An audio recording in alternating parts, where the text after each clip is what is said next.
வணக்கம். இன்னைக்கு நம்ம ஜஸ்கோ கிச்சன்ல மட்டன் கிரேவி எப்படி பண்றதுன்னு பார்க்க போறோம்.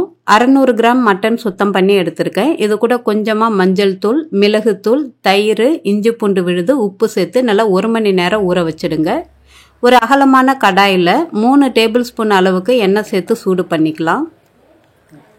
எண்ணெய் நல்லா சூடானதும் 1 டீஸ்பூன் அளவுக்கு சோம்பு சேர்த்து பொரிஞ்சதும் இது கூடவே ஒரு கையளவுக்கு சின்ன வெங்காயம், ஒரு பச்சை மிளகாய், ஒரு கொத்து கருவேப்பிலை சேர்த்துட்டு அது நல்லா பொன்னிறமாக வர வரைக்கும் நல்லா வதக்கி விட்டுடலாம். இப்போது வெங்காயம் நல்லா வதங்கினதும் 2 டீஸ்பூன் அளவுக்கு இஞ்சி பூண்டு விழுது சேர்த்துக்கோங்க. கொஞ்சமாக கல்லுப்பு சேர்த்துட்டு அந்த இஞ்சி பூண்டு விழுதோடைய பச்சை வாசனை போகிற வரைக்கும் நல்லா மிதமான தீயில வச்சு நல்லா வதக்கிக்கலாம். இப்போது இஞ்சி பூண்டு விழுதோடைய பச்சை வாசனை நல்லா போனதும் ஒரு மீடியம் சைஸ் தக்காளி, ரொம்ப பெரிய தக்காளி தேவையில்லை, மீடியம் சைஸ் தக்காளி சேர்த்துட்டு ஒரு மூடி போட்டு நல்லா வேக வச்சுக்கோங்க. ஒரு மிக்சி ஜாரில் 3 சில் தேங்காய், 1 டீஸ்பூன் அளவுக்கு வந்துட்டு கசகசா சேர்த்து தண்ணீர் விட்டு நல்லா ரெடியாக அரைச்சி வச்சுக்கோங்க விழுதா. இப்போது தக்காளி ஓரளவுக்கு நல்லா வதங்கி வந்திருக்கு. இது கூடவே நம்ம மசாலா போட்டு நல்லா ஊற வச்சு வச்சுருக்கிற மட்டன் துண்டுகளையும் சேர்த்து நல்லா கலந்து விட்டுடலாம். நான் இந்த கிரேவிக்கு வந்துட்டு நான் மட்டனை தனியாக வேக வச்சு எடுக்கலை. கிட்டத்தட்ட ஒரு 45 மினிட்ஸ் இந்த மாதிரி மிதமான தீயில வச்சு நல்லா கிளறி வச்சு தான் வேக வைக்க போகிறோம். நல்ல டேஸ்ட்டு நல்லாவே இருக்கும். இது கூடவே கொஞ்சமாக மஞ்சள் தூள் சேர்த்துட்டு நல்லா மட்டனை நல்லா பெரட்டி விடுங்க.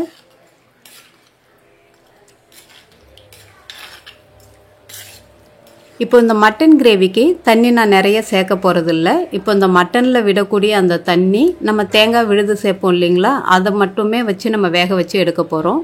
இப்போ இந்த மட்டனை நல்லா கிளறி விட்டுட்டு நல்லா ஒரு 10லேருந்து 15 நிமிஷம் மிதமான தீயில வச்சு வேக வச்சு எடுத்திருக்கேன். இப்போ பார்த்திங்கன்னா நம்ம தண்ணியே சேர்க்கலை, நல்லாவே தண்ணீர் விட்டு நல்லா ஓரளவு நல்லா சுருண்டு வந்திருக்கு. இப்போது இந்த மட்டன் கூட நம்ம 3 ஸ்பூன் அளவுக்கு குழம்பு மிளகாய்த்தூள் சேர்த்துருக்கேன்.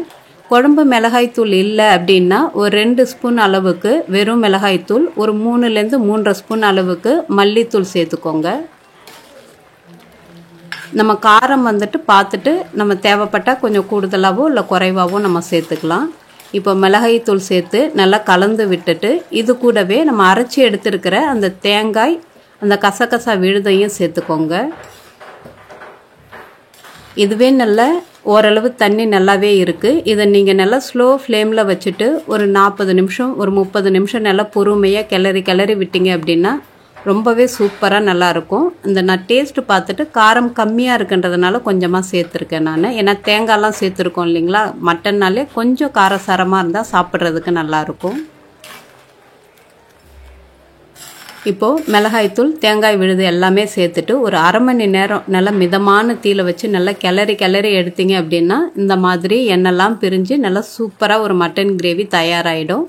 கடைசியாக இறக்க போகிற ஒரு 5 நிமிஷத்துக்கு முன்னாடி கொஞ்சமாக மிளகுத்தூள், அது இன்னும் நல்ல ஃப்ளேவர்ஸ் நல்லாயிருக்கும், இன்னும் கொஞ்சம் கூடுதலான காரமும் கிடைக்கும், நல்லாயிருக்கும் சாதத்தோடு சேர்த்து சாப்பிடும்போது. இப்போது சூப்பராக மட்டன் கிரேவி தயாராகிடுச்சு. ஒரு 5 மினிட்ஸ் அப்படியே சிம்மரில் வச்சுட்டு கடைசியாக நம்ம இறக்கும்போது நல்லா ஃப்ரெஷ்ஷாக கட் பண்ணி எடுத்துருக்கிற நல்லா கொத்தமல்லி தழையவும் தூவிக்கோங்க. கருவேப்பிலையுமே சேர்த்தா நல்லா சாப்பிடும்போது நல்லா மணமாக நல்லாயிருக்கும். இப்போது ரொம்பவே சூப்பரான ஒரு மட்டன் கிரேவி தயாராகிடுச்சு. இதை நம்ம சாதத்துக்குமே வச்சு சாப்பிட்லாம், தோசை, சப்பாத்தி, பரோட்டா எல்லாத்துக்குமே ரொம்பவே ஒரு அட்டகாசமாக இருக்கும் சாப்பிட்றதுக்கு. நம்ம தண்ணி எதுவுமே சேர்க்கலை, அது மட்டும் இல்லாமல் குக்கர்லேயும் வைக்கல. கறி ரொம்பவே நல்லா வெந்து அழகாக வந்திருந்தது. டேஸ்ட்டுமே அட்டகாசமாக நல்லா இருந்தது. நல்லா மிதமான தீயில வச்சு இந்த மாதிரி மேரினேட் பண்ணிவிட்டு ஒரு 3/4 மணி நேரம் அழகாக நீங்கள் கிளறி கொடுத்து நல்லா வேக வச்சு எடுத்தீங்க அப்படின்னா ரொம்பவே சூப்பராக நல்லா குழஞ்சி போகாமல் இருக்கும் மட்டன் சாப்பிட்றதுக்கு.